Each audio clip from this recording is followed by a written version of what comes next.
We're at 1%, so we're live. Oh, no, here they come. More people. Hey, everyone. Welcome. Happy election hangover day.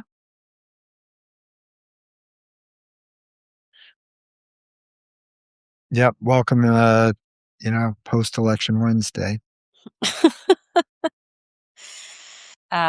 Fortunately, no one had to stay up very late. It's true. It was quick, Yeah. especially for West Coast. Very Yeah. cool. No, we did it for you.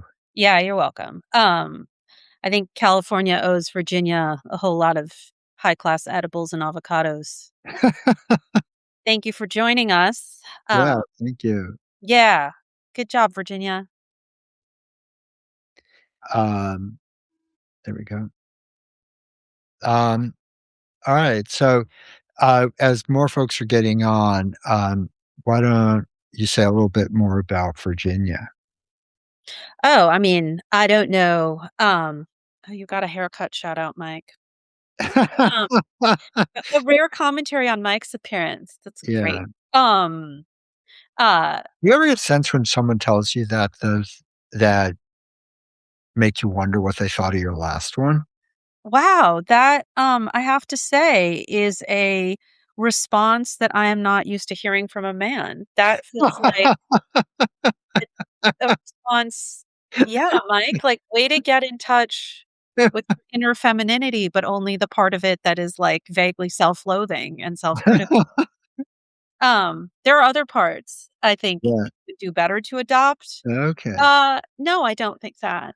Not about my hair, at least. Yeah, okay. Okay, Virginia. I guess what are my thoughts?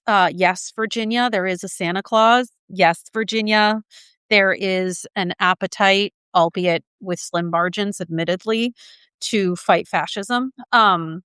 I think the main thing that I would say about Virginia is that it's really, really important to hold up and repeat and make clear that what Virginia and California have in common in this endeavor that, for example, Texas and Florida and whichever other state decides, North uh, Carolina and, Missouri. yeah, to go the other way, is that this was subject to the will of the people. This was put up for a referendum in both California and Virginia. And that what we saw was a demonstration that people are really, really angry and upset, and not to the degree still that we need, but to a growing degree aware of the threats that Trump and MAGA and the entire crew pose to everything, including our freedom and ability to choose our own leaders. So that's what California and Virginia have in common. They let the people decide on this question, and the other states did not. I don't know. Yep. Do you have more? No, I think that's important that because I think there's some commentary out there about, um, this is sort of bad because of, how bad gerrymandering is, and, we're on, that just accelerates the downward, um, circling the drain and all of that. And for those of you who weren't in Virginia, like one of the sort of cute aspects of it was that uh, Barack Obama like came out for and against it, um, and the actual live Barack Obama came out for it. And the Republicans found some stuff where he was condemning gerrymandering and sent that out as if it was like current and real. So you had him on both sides of the issue in Virginia. Yeah, we had that kind of mis and disinformation. And it wasn't, I mean, Obama was one of the figures that they used. They used other folks that are obviously incredibly vital and revered, but in particular, they were targeting, as I understand it, from colleagues in Virginia, uh, Black voters with mis and disinformation around who was supporting this. And again, like you said, using people's quotations about being against gerrymandering in this sort of abstract sense to say that this was their opinion on this. We had the exact same phenomenon in California. We had it in English. Um, we had it in Spanish, targeting Latino community, using, for example, past statements by League of Conservation Voters or League of Women Voters and other kind of good government trusted institutions, morphing their position or, assuming or implying that they had a position against what for us was Prop 50 when they in fact didn't. So yeah, that was a vibe. It was. Um, all right. So you want to get to the main event? Yeah. Um, so over the last couple of weeks, we've had a few guests who have really gotten a lot of response from you and others, and starting with Jason Stanley talking about fascism. Then the Anat and I talked to Andrea Pitzer about concentration camps, and then Kim Shepley about the aftermath of Hungary and sort of how they got there. And so, what I wanted to do today um, was both respond to the what people have been raising, which is, should we really be saying concentration camp? And I tried this at home, and people didn't like it. And like what, like just strategically should be done. And we'll start there with a nod, and then just sort of teaser, not teaser, but like where we're going is the people like Tim Snyder or Kim or Jason or Ruth Ben Ghiat or others who for a long time have been putting Trump and MAGA in a historical context, have done really important work. And I think I'm going out on a limb to say that anyone who sort of, unless you're, you know, uh, surveilling us, if you're here, it's because you believe that. Um, but what I want to do is actually sort of turn that camera around and ask us to look at what those historical periods that seem to tell us just how bad Trump is and how bad he'll be, what that says about how we've shown up. Um, because, there were Germans, there were Italians, there were, people like the story is not complete by just describing the perpetrators. But let's start with, what do I do when it didn't work at home? Yeah, although I reserve the right to come back to this after you say more about Yeah. the second piece you laid out Yeah. because they're inseparable. So I will often tell people a message is only as good as the job that you've asked it to do.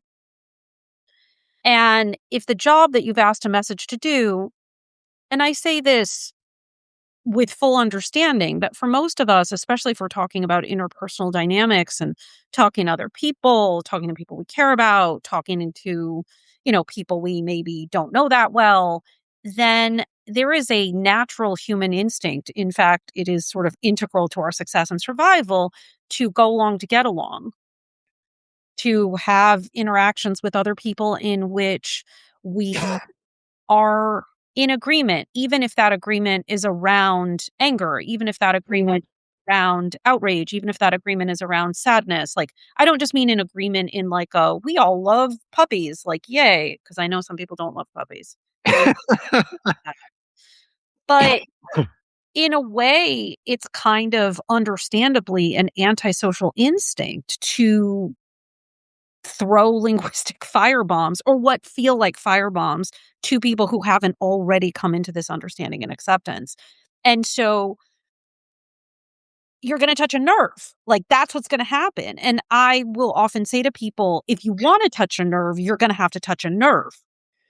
And what I mean by that is that if the purpose of what you're saying And it depends, like, what the purpose of what you're saying is. It depends on the conversation, depends who you're talking to, depends what you're trying to get done, it depends what's just happened. There's a lot of context.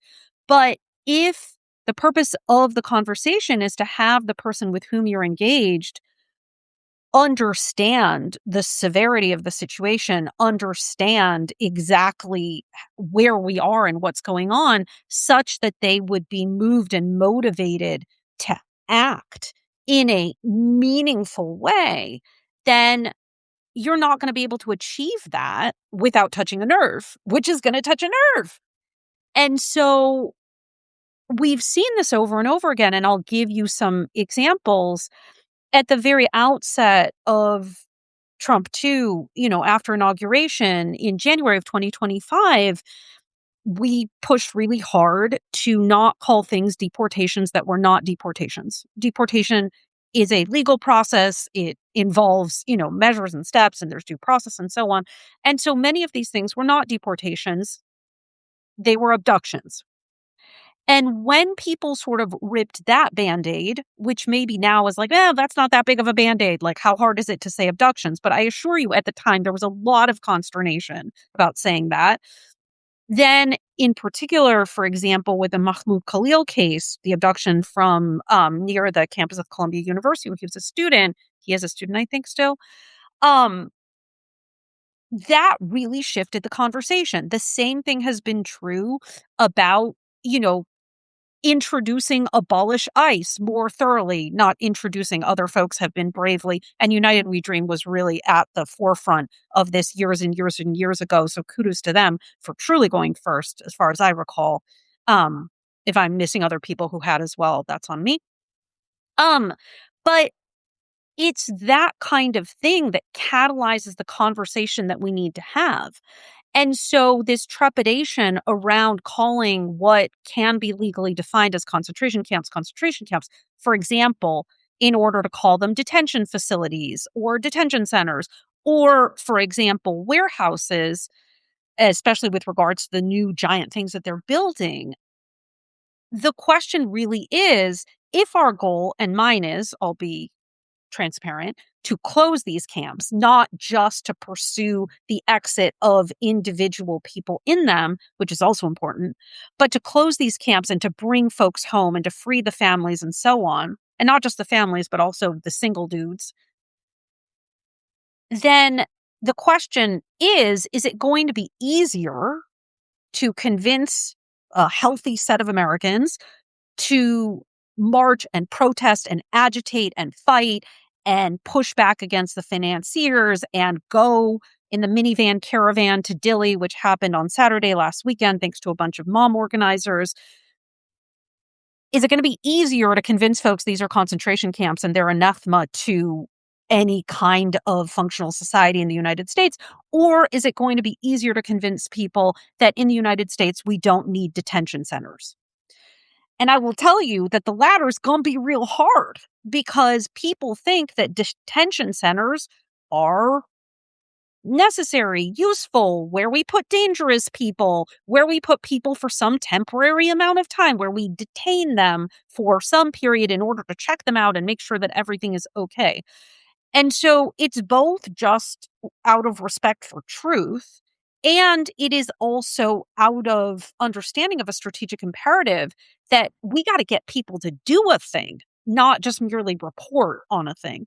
So that's kind of my 2 cents. I don't know if that covers what you were intending by. Yeah, no, it does, and I think a couple things to, like, underscore is the extent to which sort of slightly name why we're uncomfortable in social settings to say things like that. Um, I think it's because, and Anat has talked about we've talked about this in a slightly different context, but like with people you care about, you want to belong to the group, right? And there's a psychic cost. It's certainly a sense of psychic risk that you'll be looked at differently. Like that it's bigger than semantics, right? It carries an emotional load as well. And we shouldn't pretend that it doesn't. And that's almost kind of the point, right? And, and it's one of these things, though, where for me, it's like the guiding light is like I may have almost no feelings, but I have some, is that like once you start, others will follow. And like that's how all change happens, right? And a lot of times change doesn't happen because like you have like your five friends and they all have thought bubbles thinking the same thing. But unless someone says something, they just stay as thought bubbles, right? But once you say them, the thing just like starts rolling downhill. And we've seen that over and over again, like in the last 10 years. And like that's like to to go with it. So I think that's important. The other thing though, that partly why there are two, I think, dimensions of why call we use concentration camps as an example. But I think there are two reasons it's uncomfortable. One is what I was just talking about is it's not the way people are talking about it. How are people going to react if I say it? All of those things. But there are a set of words that assure us that something is normal. And there are a set of words that strongly suggest a response is necessary, right? No one was the not was saying says, "Oh my God, we have detention centers. What do I do now?" Right? But you say concentration camps, and it's like, "Oh my God, what are we going to do?" Right? And that's how much work just getting that word accepted does. Can I put a fine point on that? Yeah. So when we say we have detention centers, we can make that anathema and evil by saying there are babies, there are toddlers, there are children. Look at this photo, look at this drawing, look at this letter. And we can make repugnant, and we have, and it's important that um there are there are little people, young people, babies who are sick and being fed maggots and all the rest of it in these things. And so that's unacceptable, right? It is unacceptable to have a baby in a prison. Right. But then we get trapped, and this is a thing that we know really well, that if you make the case for your most sympathetic narrator, which is always going to be children, then if they actually comply with that, which, like, God willing, they do. To be clear, I absolutely think we gotta get the kids the fuck out of these camps, like, yesterday, 100 days ago, etcetera. I hope that's obvious. But then you're left with the bulk of the population, which is in fact unmarried men. It's not families, it's not children, it's unmarried men. That's most of the population. And so if you're determined to indict the system, to indict the entire complex of the thing, then you have to pursue a different strategy. Right. And like, but I don't think we want Democrats running on a platform of we can do detention centers bet more humanely, right? Yeah. But that's what we're actually doing when we talk about the execution rather than the reality. That, and this was something Andrea said, that real a concentration camp brings out and detention center rebuts, which is that it's extrajudicial, that people are there because of the category they belong to, not because of anything they did. And, but that's masked by detention and unmasked by concentration camps. All right. So into the main subject. So the, when I want to, I, anybody on our side, did we figure out how to do a poll yet? Um, Anybody? Okay.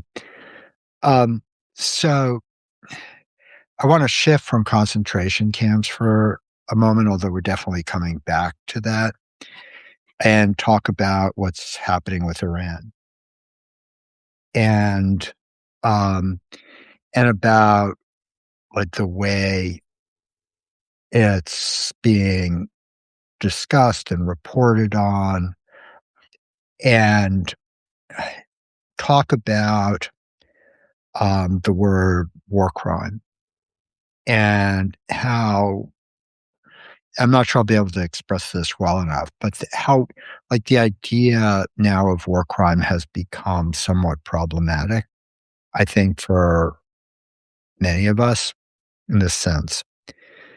And I'm going to start with um, all right, great. Someone just texted me. The um, question is, what do you think um, Nuremberg held the Nazi generals accountable for? Are you gonna give people multiple choice options? Like, is there a No, physical no, no, no, just like, yeah, or people just throw it into the chat and we'll look at ask it I'm gonna ask it again, just to make sure people yeah. got it. The question to be, answered in the chat is the Nuremberg trials, what do you think the generals there were held accountable for? What was the official thing they were being tried for at Nuremberg? With no Googling, with honest Oh, you should participation. be ashamed to have to Google it. The, um That's good pedagogy, Mike. It's a good yeah. idea to shame the student.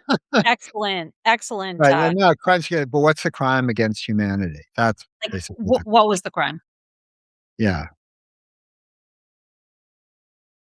For killing people? Obeying illegal orders? Keep it Good a few more answers? That's what we mean by the category of answer. Like, yeah, what was the specific crime against right. humanity? Mass murder? Alright, good. The not enough time for people to Google it, and even if you did, it would the sort of deep fake here has, um, gotten to the point where it probably doesn't even make it into Wikipedia. So, the Nuremberg trials started a few months after, Hiroshima and Nagasaki, and, I wanna contextualize that moment. Um, the people who were, the American leadership, the establishment of the 4 countries, holding the trial, right, at that point, had lived through 2 world wars that and a few not, like, decent-sized wars that had killed at least 80,000,000 people. And for a moment, there was a view that aggressive war had to be stopped. That, like, bright line, you don't, like, go invading other countries, right? The central idea was that twice Germany had, launched invasions of other countries, and that because of the interconnectedness of the world and because of the um, weapons of mass destruction, that no matter how small a war you thought you were starting, it had the potential to get completely out of control. And so the first charge of the Nuremberg trials was launching a war of aggression, literally doing what Trump is doing in Iran and what Israel has been doing for a long time. That was understood for a moment as being the war crime. And it was the Holocaust was count 3 and definitely was part of the trial, but it's only really going into the 1960s that that became the defining crime of the Nuremberg trials, in part because of the movie Rush to Judgment in 1961, that not Rush. Sorry, the Nuremberg trial movie that was in 1961. The and the and then you had the Eichmann trial, and then you had like there just had been this period from the end of the war until around the 1960s, even in Germany, where you just didn't talk about it, any of it. And and then that quickly became the defining idea of the Nuremberg trials, right? The and that's in part because after this moment of clarity, the United States, probably and the other sort of major countries too, Soviet Union, were kind of like, did we really mean it for us too? And so, right, the idea, it's kind of sort of like no war for thee, but for me. Um, and so that began this bipartisan process of creating an architecture of war crimes that by virtue of defining them as other than that central original insight of you just don't like cross that line, there became lines you could cross, right? You could start moving the goalposts and moving them and moving them and moving them. And that's in the United States, that's been a bipartisan project where um, the US has exempted itself from most everything having to do with the International Criminal Court and so on.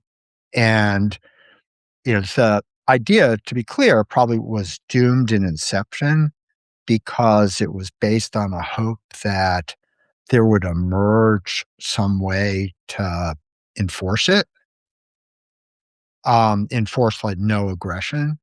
Um, to a great extent, the that part held up for other countries for quite a while.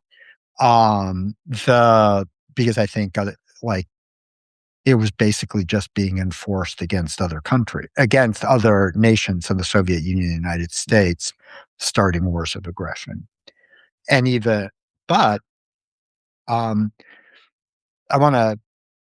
There's more to this, but I think this is like an important piece to sort of start processing, right? To fully understand how similar the situation we are in the United States right now, with the construction of concentration camps at a greater pace than they had at the same point in uh, Germany, that this complete like act of aggression um, uh, that is being treated like, wow, that might be a bad idea, or who's winning, or and like really zero empathy for what this is doing to 90 million people in the world just because. Um, and start thinking, about like what are we doing? And I don't mean like literally a not me, whoever, but I mean, what is civil society? How are we reacting? And think about like retrospectively what we think if we read Anne Frank, or what we read, or with what we might imagine we would have wanted to do if we're in Germany. And then remember that in all those other countries, there was way less freedom at this point to do anything. And yeah, anyway, so I don't want to hog this, but so there's more, but keep a knot. Um, wow, that's quite a non-question handoff, but I Yeah. will take it.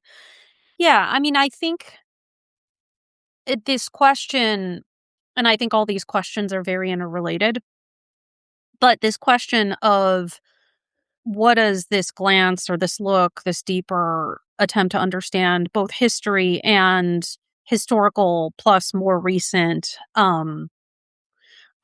examples of standing up to authoritarianism abroad, and what does that tell us not just, as you've said, about the authoritarians and their helpmates, but about about us and what we are doing, what they did, what we should be doing, what we aren't doing. And I think what we've seen over and over again, and I feel like we've talked about this before, but time is a flat circle. I can't remember shit. Um,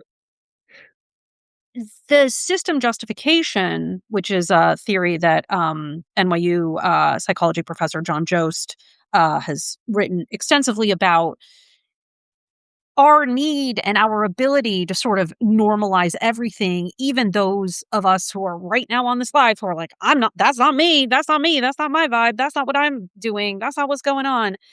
Um, I'm just recalling back to the focus groups that we were doing closer to the outset of January of 2025.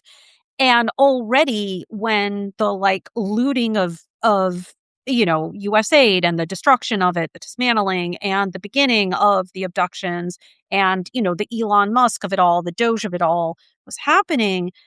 And what we would hear often in focus groups, and it's funny, my colleagues can correct me, but I feel like we don't hear it as much, and I'm not sure exactly what to attribute this to. But what we were hearing then pretty consistently was, you know, it seems like things are real bad, but no one's acting like things are real bad. Like, I still get in my car, go to the grocery store, like I go down the street, and then I see my friends, and then maybe we talk about the news, maybe we don't. We go get our kids after school, whatever. And obviously these things cannot stop. Like, we got to go pick our kids up at school. It's deeply frowned upon if you leave your kid at school. I'm not saying I know that by experience. I don't know that, but people are telling me that you're supposed to go pick up your kid.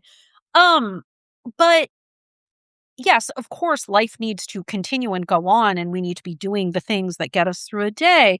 But that performance of normalcy, perhaps more notably among kind of institutions and leaders and so on, is really confusing to people in their ability to get a read on how much badness was actually occurring. Because, as I've said before, you can't yell at people and say, "Fire, fire, fire, the building's on fire, the house is on fire, the house is on fire," and not go in there and try to get them out or put the fire out, because those two things are just in juxtaposition. Either you were lying about the fire, the authoritarianism, the fascism, the whatever isn't real, or you were telling the truth about that and you're unwilling to like step into the breach. And I feel like I don't have anything profound to say about this other than coming back to where we were before, which is, again, the need to, at least at a very minimum, tell the truth about what this is and what's going on, and understand that talking about the abuse isn't what makes the abuser abuse more, because that is a vibe. So, for example, I'll take a concrete for instance. These concerns about what I like to shorthand as the election fuckery, all of it, right? Like the keeping people from voting, the purging voter rolls, the threatening vote by mail, the Calais decision that we are, in suspended midair, looking if they plan to just like get rid of the rest of the Voting Rights Act, which, by the way, not coincidentally, as Sosa Oso reminds me often, is what ended Jim Crow. Seems kind of important. Um, Whether talking about the efforts to mess with the election, actually, we shouldn't do that. We shouldn't do that either because that's going to dissuade people from wanting to vote, or we shouldn't do that because if we're allowed about it over here in state X, maybe then they'll come and do more of the fuckery in state X. They're going to do the fuckery because they're going to do the fuckery. The abuser is going to abuse because that's what the abuser does. And we're not going to exempt ourselves from it. Um, so the only hope that we have is to be loud and out and yelling about the thing such that when they do, for example, spread their lies and their claims about this race or that race that were really, really close, and that's proof that, shenanigans were afoot and Democrats didn't really win that we've already primed people with the expectation, as we often say, they lose, they lie, they lash out, that there they go again. This is just their pattern.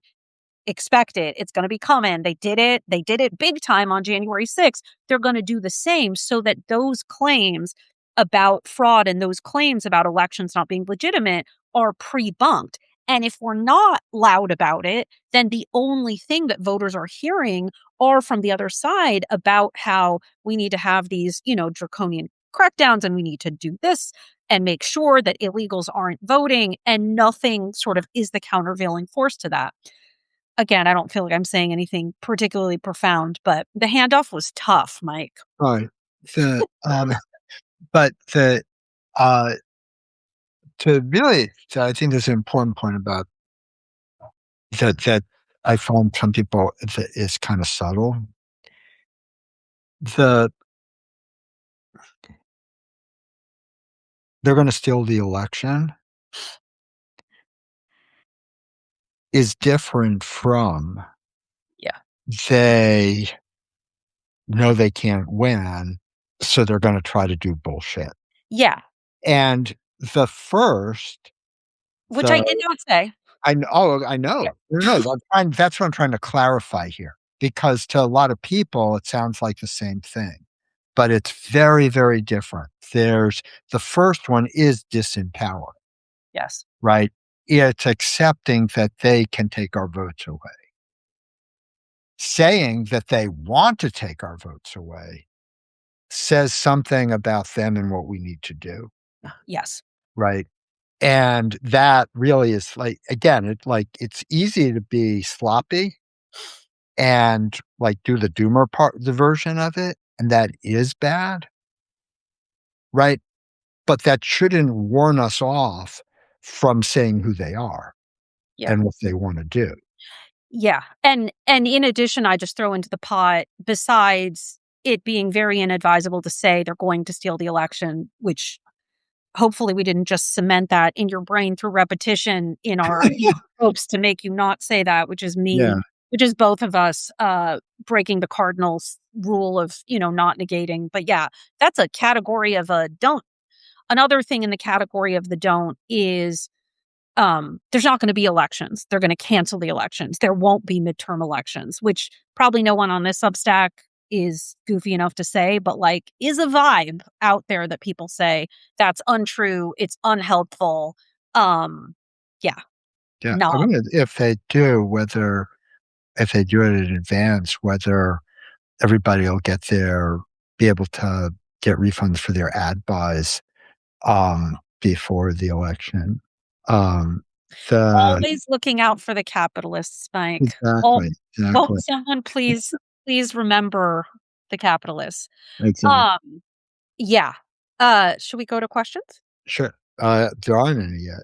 I think Oh, right. um, I saw one super early on, that maybe didn't get captured. That was, I'm not scrolling to it, so forgive me if I've paraphrased it inaccurately, but basically, more or less, it was now that Virginia has happened, it was at the very top of the call. We were talking about the And Virginia results. Um, isn't isn't it sort of, haven't we kind of opened the can of they're going to declare election results in Virginia in particular as being invalid because of the redistricting that was just done? That's my recollection of the question. so the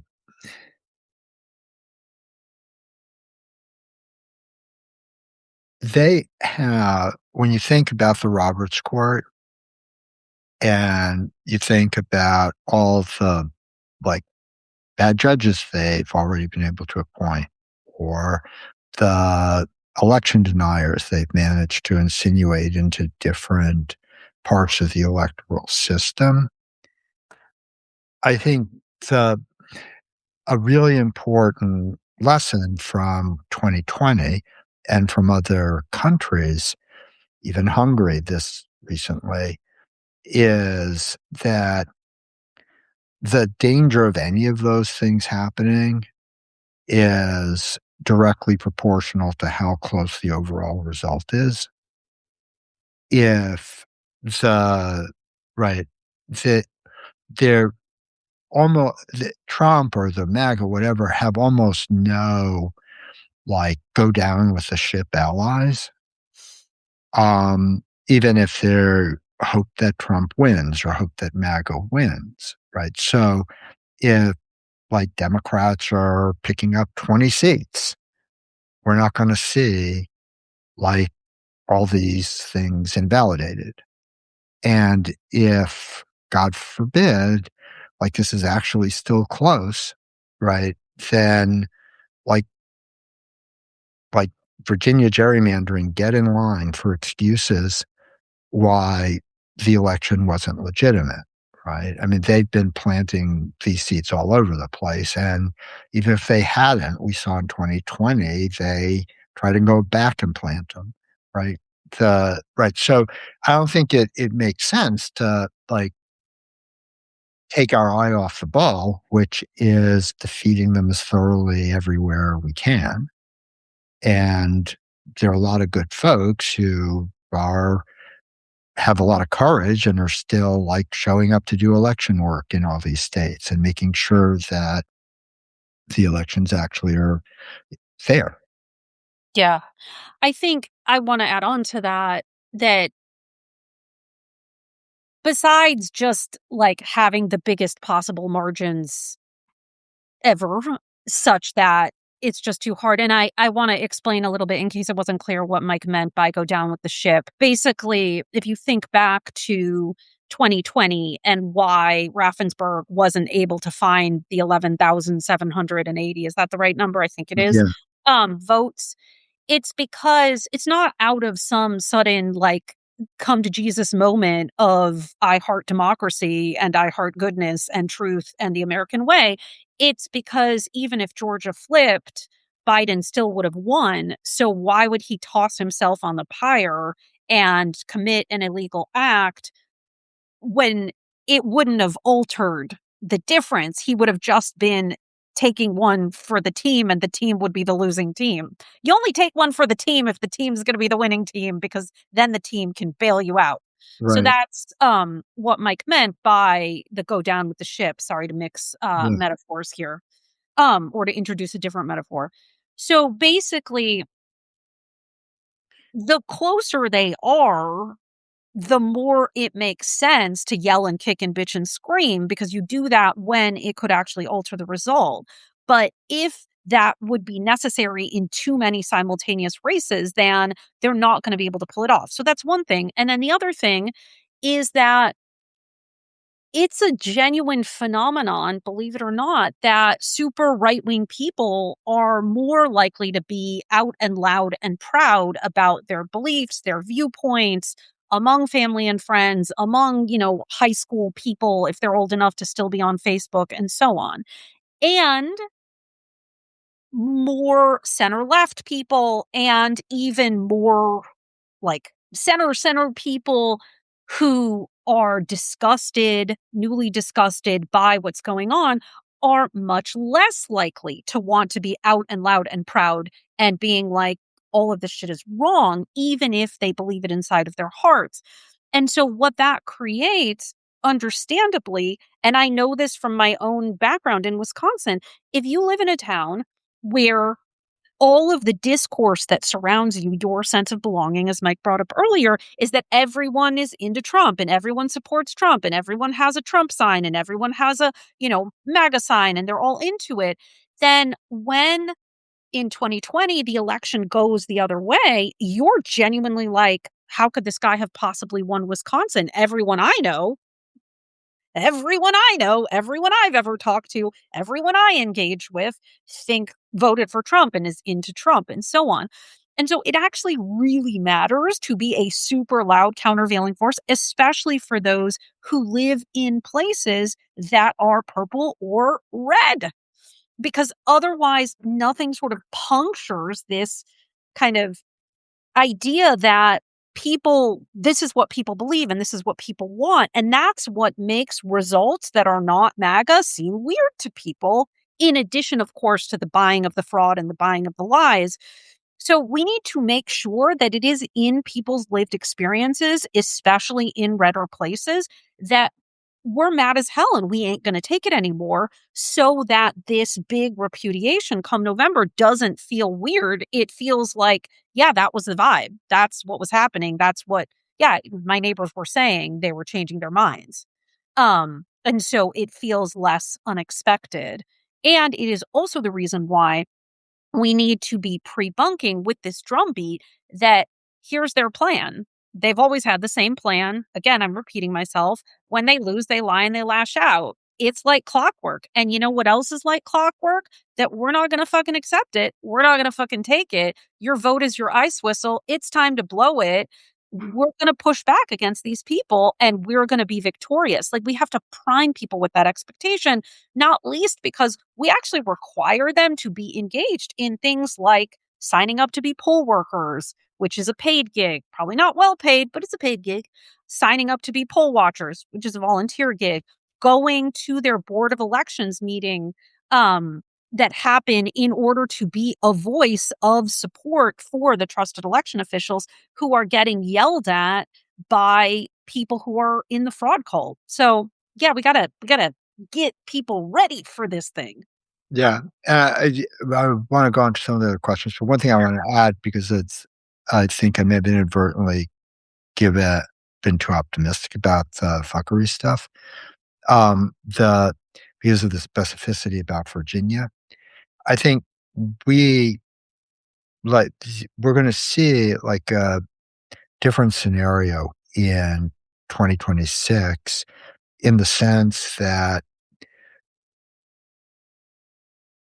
with Democrats having right now really pretty non-laughable chance of winning of getting the Senate, um, that will all be happening in red states, but definitely, obviously, by definition, right? You pick up Collins, that blue, don't worry about that in terms of election fuckery.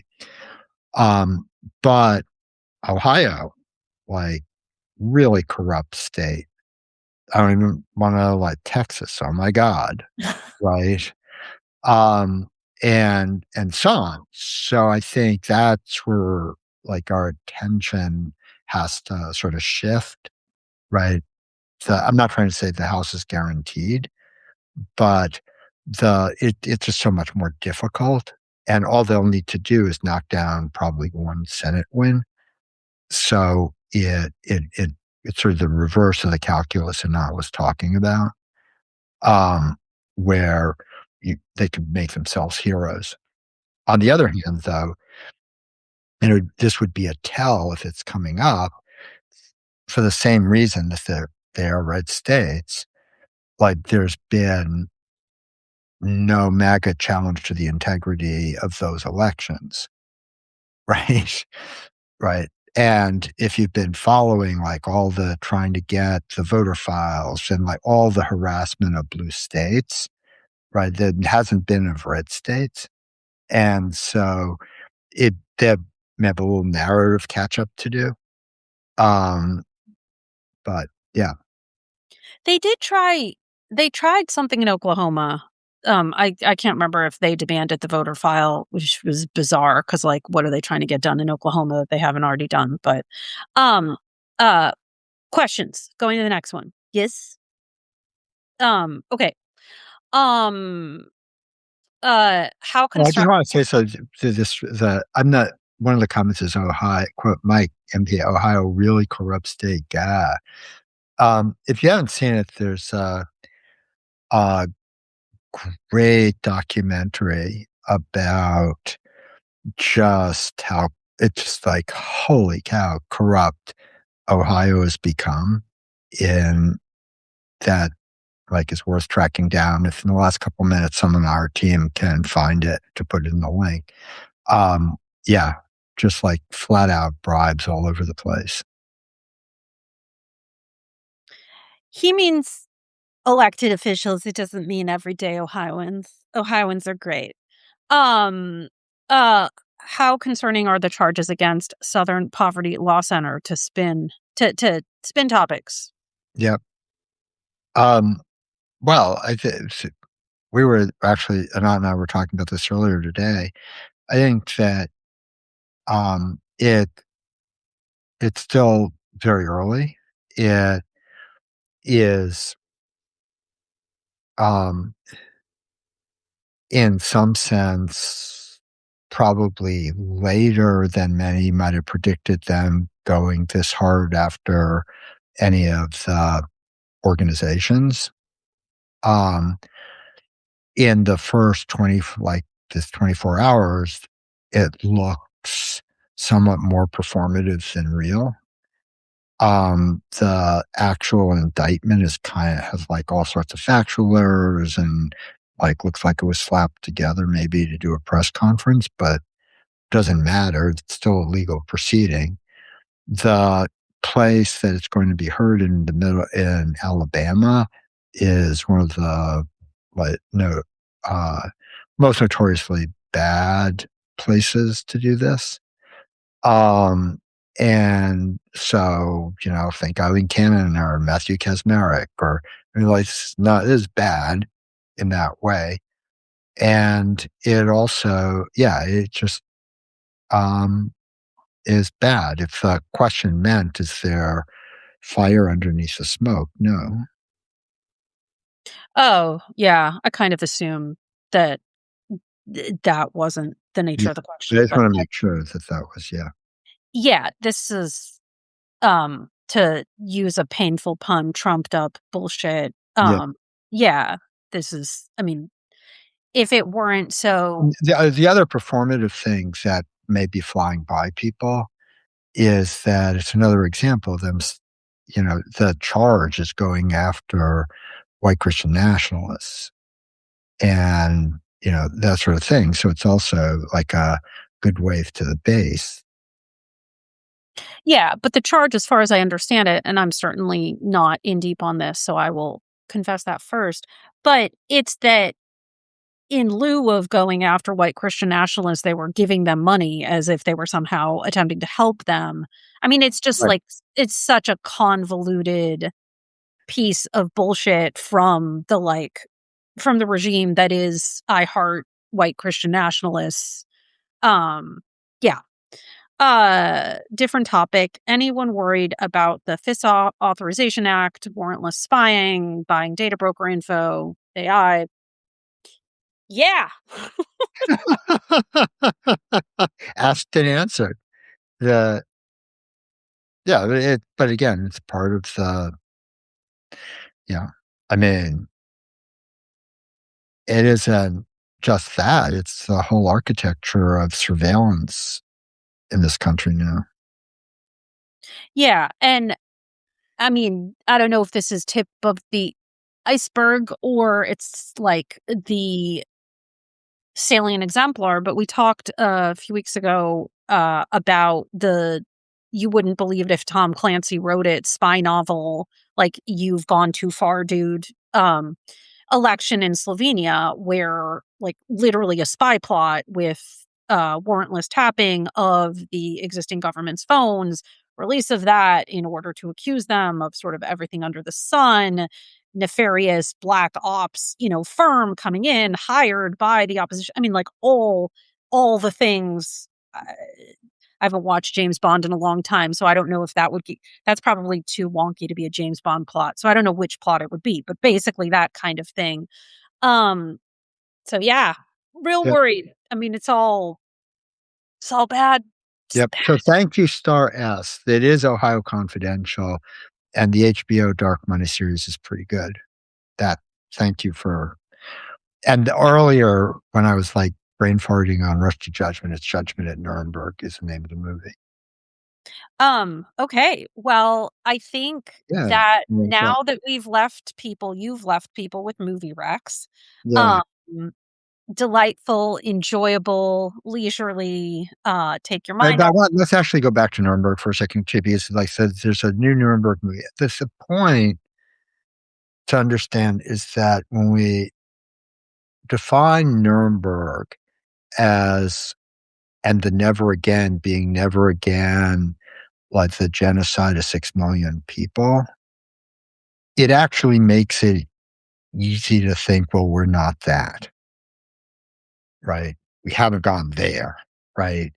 And that means that like almost everything up to that point is not it, right? And in so many ways, in so many places, the lines that matter have already been crossed, and like the tripwire hasn't set us off. And that's the problem, right? And it's more shameful because the penalty is here for still resisting is so much less than it's been in any other of these similar situations. And, I was in a conversation with someone the other day about, and I'm guessing, I don't know our demographics of folks on this right now, but I imagine that a pretty hefty percentage were sentient during 9/11. And if you think about, especially if you're in Boston, in Washington or New York or in a major city, immediately afterwards, just sort of the way you felt, the terror about, well, is this anthrax thing now the next thing? And what about suitcase nuclear weapons? And are there more sleeper cells? And you think about how like your life changed in that way, even though like you were not killed, you were not, right? Like the United States just did that to 90 million people in Iran, in the sense that every airplane they hear could bomb them.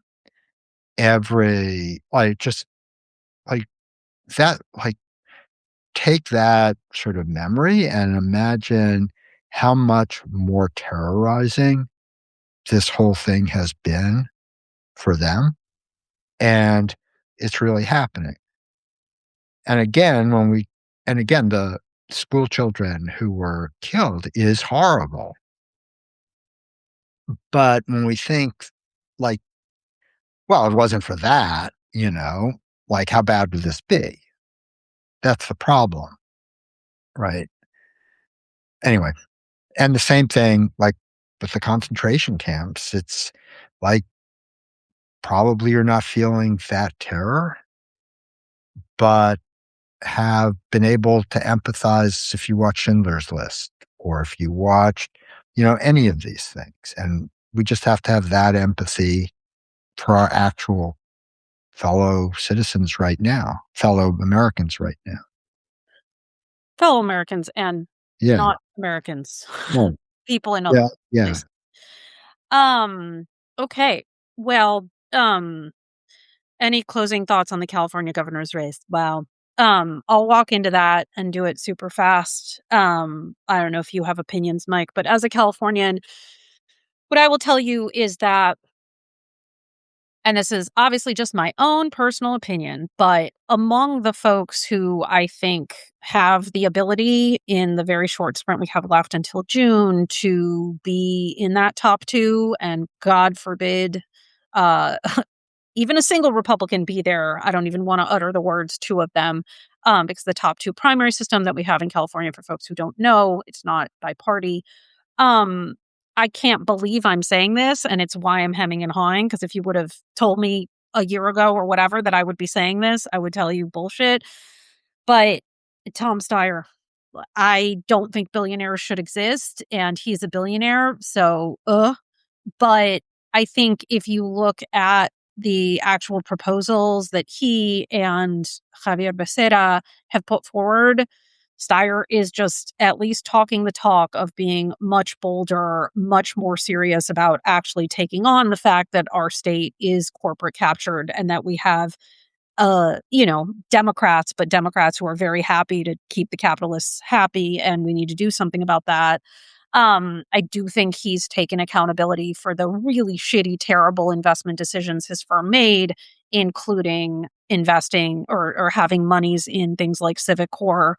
I think, he's answered for that in a way that at least feels adequate to me as an individual. Yeah, didn't think this is where I'd be. It's where I am. Yeah, that's just like our political system, the genius of our founders to create a system where election in, election out, we always have great choices. Thanks everybody for joining. I will be traveling. I'm dealing with other people's fascism for the next couple weeks in other countries. So I don't know. Mike's gonna be flying with others, and hopefully all of that goes well. Have a wonderful day. Oh, someone said, actually, someone had a question. Maybe you want not Porter. Um, I have complicated feelings about Porter. I admire her. I think she probably in a policy situation is where I'm at. I don't know what to believe about sort of how she treats her staff. I mean, I'm just being very honest. I'm going to read more. I haven't made up my mind and made up my vote. But yeah, Porter definitely has a lot to respect and admire. Great. All right. Thanks, everyone.